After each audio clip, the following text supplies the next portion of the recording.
At the end of February, my Samsung Galaxy Active 2 got a big update and one app was installed on my device. This is called Samsung Health Monitor and it is finally available in the UK. What this app does is to check the blood pressure and do an ECG, electrocardiogram, and on today's video I will show you how to set it up and how to use it.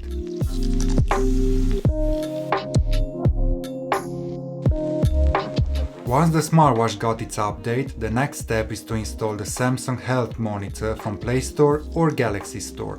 I already have this app installed, so I will jump to the next step, check the blood pressure. To calibrate the smartwatch, there is the need of a blood pressure monitor to compare it to. If you don't have one, the smartwatch will check the blood pressure, but it will not show the results unless you have the monitor at hand. For the purpose of this video, I had to order a blood pressure monitor, so I headed over to Amazon, searched for blood pressure monitor for home use, look after a product with loads of reviews, need to be over 4.5 stars, that could be delivered in the same day, and place the order. I will leave the link to it in the description below. Now that I have the device, I can actually compare the measurements and calibrate the smartwatch.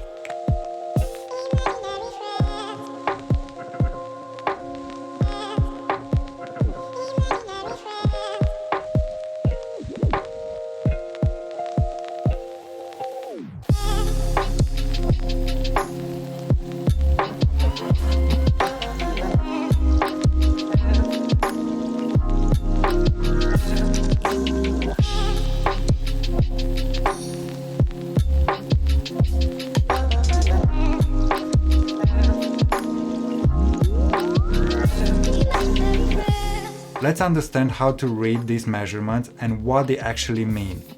For this, we can use a simple blood pressure chart. By using simple blood pressure charts, you can check if your blood pressure is normal. Regular monitoring and checking the numbers on a chart is important to understand how changes to your blood pressure can happen. Wherever you are, you have on your wrist a powerful device that lets you check the blood pressure and take action if the level is too high. An electrocardiogram or ECG is a medical test that detects cardiac abnormalities by measuring the electrical activity generated by the heart as it contracts. The machine that records the patient's ECG is called an electrocardiograph, but now I have this device on my wrist. Here is how it works. Open Samsung Health Monitor and select ECG on your Galaxy Watch. Make sure that the watch is snug on your left wrist. Then, rest your forearm on a table and lightly rest a fingertip on the top button for 30 seconds. You may see one of these results: sinus rhythm when the heart beats in a constant rhythm, atrial fibrillation or AFib when the heart beats in an irregular rhythm. Inconclusive means that the ECG recording couldn't be classified, and poor reading means the ECG app was not able to analyze the data.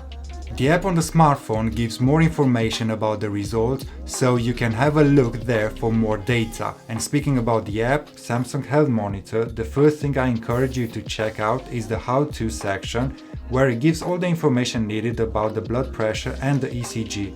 Make sure that you read it before you start to run the test. On the main screen you can see the blood pressure tab and the ECG tab. Both of them give you the latest results, but you can also check the history. These are the two tests added to the smartwatch during the latest major update. Will I use them in the future? Probably. Will I use them often? Probably not, but it is good to have them. Thanks for watching and I'll see you in the next one.